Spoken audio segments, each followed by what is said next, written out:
स्वागत। दरअसल 2030 के भारत में हम बात करते हैं गरीबी, भुखमरी और शिक्षा की। भारत देश को कुछ लक्ष्य मिले हुए हैं जो 2030 तक हासिल करने हैं। अब यहाँ ये सवाल उठते हैं कि आखिर ये लक्ष्य कैसे हासिल होंगे। तो इसमें सभी की जिम्मेदारी बनती है, आम आदमी की भी एक जिम्मेदारी बनती है कि वो अपने दिए गए रूल्स रेगुलेशंस का पालन करे। तब जाकर ही भारत कहीं ना कहीं अपने लक्ष्यों की तरफ बढ़ता हुआ दिखेगा। तो अलग अलग चेहरे हमारे साथ मौजूद रहते हैं। आज जो शख्सियत हमारे बीच हैं, उनका नाम है नवीन जैन जी, जो कि मेंबर ऑफ पार्लियामेंट है, राज्यसभा से मेयर रह चुके हैं आगरा से। तो एक बेहतरीन, बहुत ही अच्छे शहर से आप आते हैं सर। सबसे पहले तो मैं आपका बहुत बहुत स्वागत करती हूँ हमारे चैनल। धन्यवाद जी। नवीन जैन जी, सबसे पहले मैं ये जानना चाहूंगी कि आप देख ही रहे, मेयर भी रह चुके हैं आप, और आप देख ही रहे होंगे कि किस तरीके से भारत देश प्रगति तो की है, भारत देश ने, ऐसी कोई बात नहीं है। लेकिन लक्ष्यों की जब हम बात करते हैं, गरीबी, भुखमरी, शिक्षा की बात करते हैं, तो कहीं ना कहीं एक गैप देखने को मिल रहा है। गरीबी भी है, शिक्षा भी बेहतर नहीं मिल पा रही है, और कहीं ना कहीं लोग अभी भी भूखे सो रहे हैं। तो क्या लगता है आपको 2030 तक किस तरीके से हम काम करेंगे कि हम लक्ष्यों की तरफ बढ़ सकें? देखिए, मैं देश के बहुत ही लोकप्रिय प्रधानमंत्री आदरणीय नरेंद्र मोदी जी का आभार प्रकट करता हूं कि उनके निर्देशन में, उनके नेतृत्व में 2014 से जो देश ने प्रगति करी है वो उससे बहुत दिख हुई है। और जब वो 2014 में प्रधानमंत्री बने, उससे पहले की अगर मैं बात करूं इस भारत की, तो समाचार पत्रों में कहीं ना कहीं किसी न किसी प्रांत का, किसी न किसी जिले में भुखमरी की जो बात करी आपने, भुखमरी की बात को मैं आगे बढ़ा रहा हूँ कि खबरें आती थी कि भूख से वो परिवार मर गया, भूख से वो परिवार ने आत्महत्या कर ली, और तमाम तरह के समाचार पत्रों में आकर पूरे देश को झकझोर देने वाले समाचार हुआ करते थे। 2014 के बाद से मैं दावे के साथ कह रहा हूँ, गारंटी के साथ कह रहा हूँ कि एक भी ऐसी घटना देश के अंदर नहीं हुई जिसमें कोई एक भी समाचार पत्र में जो छपा हो कि भुखमरी के कारण से किसी परिवार की कोई मृत्यु हुई है। तो ये बड़ा भारत देश, एक देशों में जब बात होती थी 2014 से, तो ये माना जाता था भारत देश एक गरीब देश है, भारत देश बहुत पिछड़ा हुआ देश है, भारत अविकसित देश है, भारत में कुछ नहीं हो रहा है। तो वो धारणा जो थी, वो धारणा को बदलने का जो काम हुआ वो 2014 के बाद से बहुत तेजी से हुआ है। कि अब आप देखिए कि कोविड आया। अब कोविड आने के बाद जो है मुझे एक समाचार पत्र का ध्यान आ रहा है कि ये कहा गया था कि अगर भारत में कोविड फैल गया तो लोग जो है मरेंगे, और लोग जो है, लॉकडाउन होगा तो भुखमरी के शिकार होंगे। और आप देखिए, लॉकडाउन के बाद से जो धारणा थी विदेशों में भारत के प्रति विपरीत धारणा चल रही थी, उसको धारणा बदल ली। हमने अपना मुफ्त में राशन दिया 80 करोड़ लोगों को। शुरुआत उस वक्त पे हुई थी कि इसलिए कि माननीय प्रधानमंत्री ने, जब लॉकडाउन लग रहा है, बेरोजगार होंगे लोग, तो भूख के कारण से किसी की मृत्यु ना हो। एक भी घटना नहीं हो पाई तब से और आज तक के बीच में। ये बहुत बड़ी उपलब्धि जो देश के लिए है। और हमने वैक्सीनेशन का निर्माण किया, खुद का दवाई बनाई, और सफल हुए अपनी खुद के, अपने भारत के लिए नहीं, पूरे विश्व के अंदर। वो जहाँ जहाँ जरूरत पड़ी, माननीय प्रधानमंत्री ने वहाँ निर्यात भी किया उसको, और मुफ्त में दिया, मुफ्त में ट्रांसपोर्टेशन करके दिया। तो जो देखिए, बहुत बड़े काम हुए हैं और बहुत अच्छे काम हुए हैं। ये तो मैं तो ये कहूंगा कि जैसे पहले 2014 की बात करूं, ये कहा जा सकता था कि भाई ये गरीबों की सेवा करो, गरीबों के लिए मुफ्त में इलाज कराइए गरीबों को। ये बड़े पैसे वालों से उम्मीद हुआ करती थी। भाई पैसे वाले का मतलब है, भाई अगर कोई भूखा व्यक्ति हो, उसे आप जो है राशन दीजिए, पेट भर के अनाज खाना खा सके, और सब प्रकार की ये उम्मीद सब पैसे वाले लोगों से हुआ करती थी। आज जो काम पैसे वाले लोग करा करते थे 2014 में, आज ये सरकार कर रही है। जनसेवा का सबसे बड़ा काम और किसी ने किया है तो इस सरकार में, मोदी जी के नेतृत्व में जो चल रही सरकार है उसने किया है। तो ये बहुत अच्छे काम है। विकास की अगर मैं बात करूं तो विकास की दृष्टि से भी बहुत अमूलचूक परिवर्तन इस देश के अंदर हुए हैं। ट्रांसपोर्टेशन बहुत सुलभ हुआ है। आने जाने के लिए देखिए सड़कों का कितना बड़ा जाल पूरे देश के अंदर हुआ है। मैं 20 साल पहले, 25 साल हो गए होंगे, मैं विदेश गया था। तो मैंने सोचा, बस में बैठ के मैं जा रहा था, उनकी बसें 120 की स्पीड पे चला करती थी। और मैं सोच रहा था मेरे देश में 60 से ज्यादा बस स्पीड से चलती नहीं है, तो मेरा देश में कब 120 की स्पीड पे चलेगी। तो मोदी जी के नेतृत्व में जब से 2014 के बाद जो परिवर्तन आया, तो सड़कों का जो जाल बिछा, उसमें आज हमारी सड़कें 140 और 150 और 60 तक की स्पीड के चलने लायक सड़कें बनाने का काम हमारी सरकार के द्वारा किया गया है। और जिन लोगों ने देखा है, जिन लोगों के मतलब, हम इसका इसलिए नहीं कि ये तो आम जनता चल रही है, 140 करोड़ के लोग उस सड़क पर चल रहे हैं, तो ये विकास काफी कुछ हुआ है। अगर मैं ट्रेनों की बात करूं, ट्रेनों में भी 60, 70, 80, 90 की स्पीड पे ट्रेनें चला करती थी। एक ट्रेन चला करती थी पहले, शताब्दी 100 की स्पीड पर चलेगी, बड़ा प्रचार प्रसार हुआ था। आज हमारे यहाँ पे 200 से 250 किलोमीटर की स्पीड पे चलने वाली ट्रेनें तैयार हो गई। हमारे यहाँ गतिमान चली, गतिमान के बाद वंदे भारत चली, बुलेट ट्रेन का भी हमारे यहाँ ट्रायल हो रहा है। तो कश्मीर से कन्याकुमारी तक जो ट्रेनें चल रही हैं, और इतना विकास ट्रेनों की दृष्टि से हुआ है। रेलवे लाइनों का भी जाल बिछा है। बिल्कुल आप सही कह रहे हैं। अब यहाँ पर क्या है सर कि आप बिल्कुल सही कह रहे हैं, विकास हुआ है और आगे और विकास होता रहेगा। लेकिन यहाँ पे सवाल ये उठता है कि कहीं ना कहीं अभी भी गैप जो है वो अभी आपने कुछ दिनों पहले सुना होगा, एक स्टेटमेंट आया, मैं नाम नहीं लूंगी, लेकिन भारतीय जनता पार्टी की किसी नेता का स्टेटमेंट था कि गरीब और गरीब होते जा रहे हैं।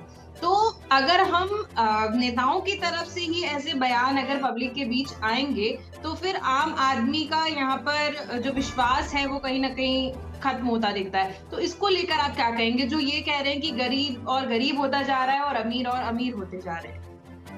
असल में कुछ लोग हैं जो 2014 से अभी तक उभर ही नहीं पाए हैं। 2000 सही कह रहे हैं, 2014 से पहले की स्थिति थी, गरीब जो है गरीब हो रहा था, अमीर हो रहे थे, बहुत अंतर हो रहा था।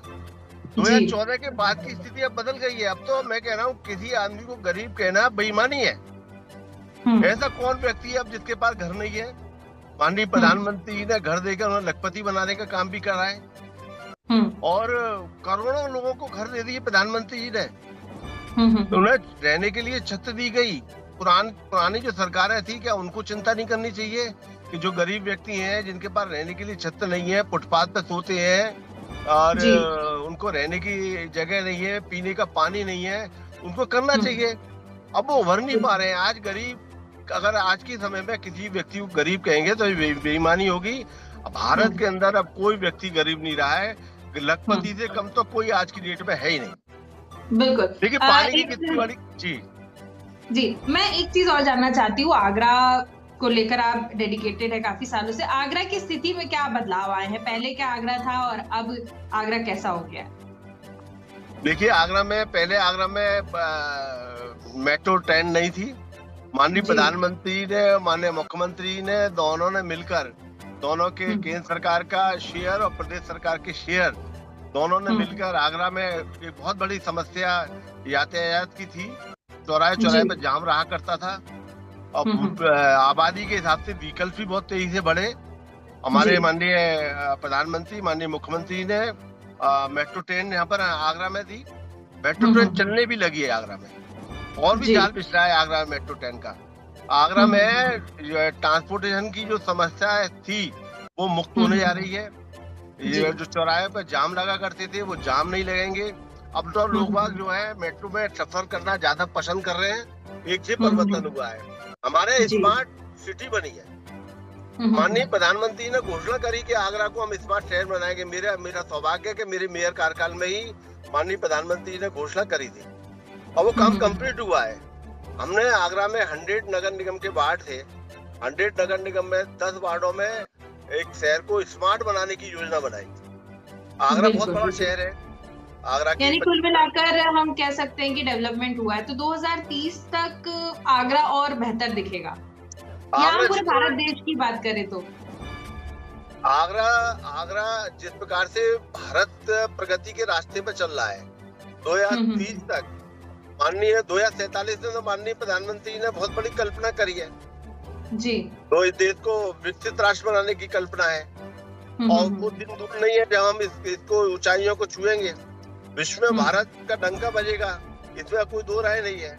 और माननीय प्रधानमंत्री की दूरदर्शिता वाली सोच है, उस सोच के आधार पर जिस गति से देश काम कर रहा है, देश की सरकारें काम कर रही हैं, और उनको जो एक विजन मिला है देश की सरकारों को, हमारे राज्यों की सरकारों को जो विजन माननीय प्रधानमंत्री का है, उसको तेजी से हम प्राप्त करने की ओर जा रहे हैं। मुझे लगता है कि आश्चर्यजनक परिणाम प्रगति के देश की जनता देख रही है।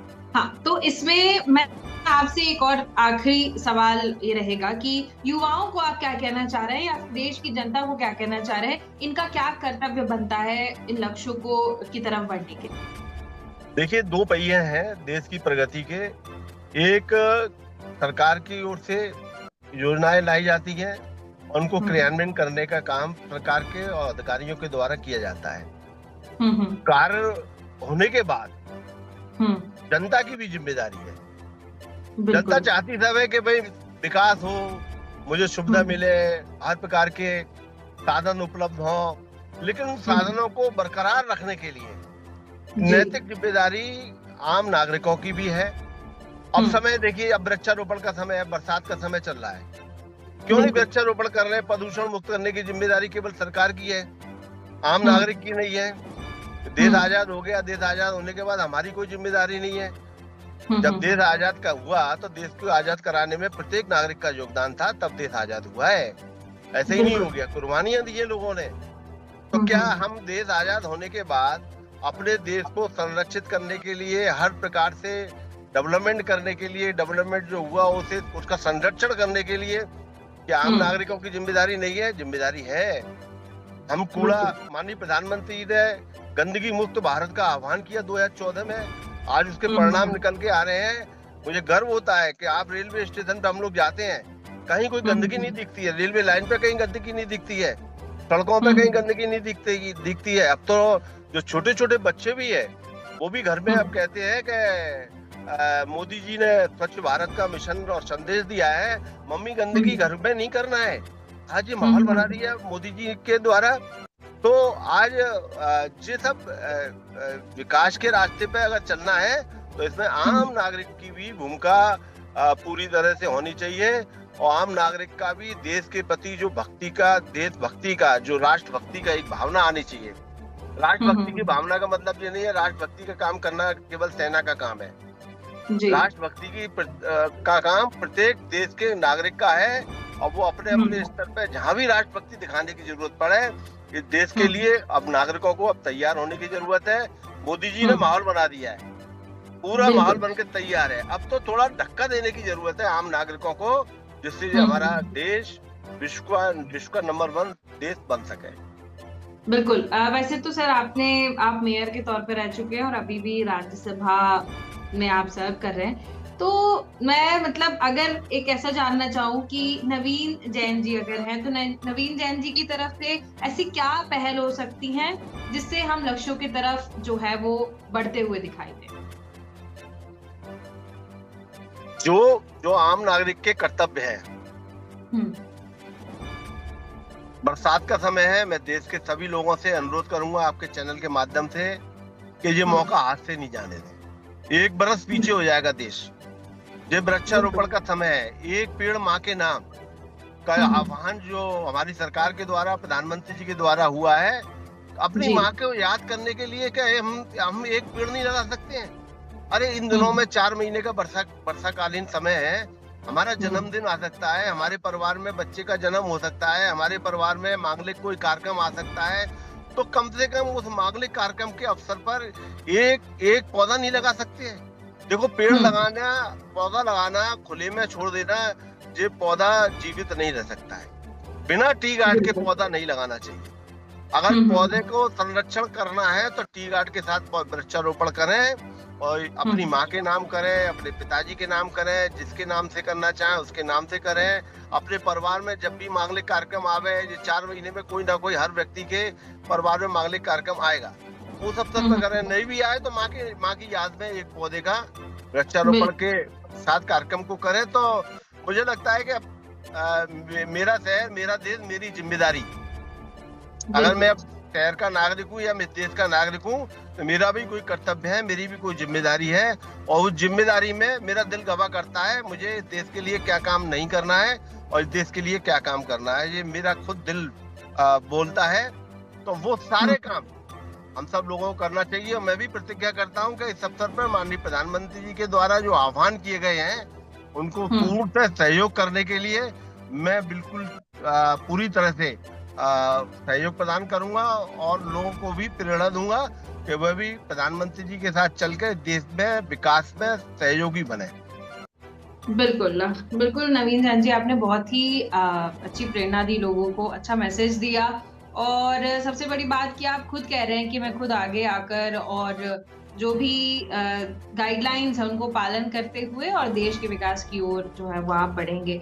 बहुत बहुत धन्यवाद नवीन जैन जी हमारे साथ जुड़ने के लिए और चर्चा करने के लिए। उम्मीद करते हैं कि हम 2030 तक भारत जो है वो एक विकसित भारत के तौर पर हम एक भारत को देखें, अभी से तस्वीर एकदम अलग दिख जाए। बहुत बहुत धन्यवाद।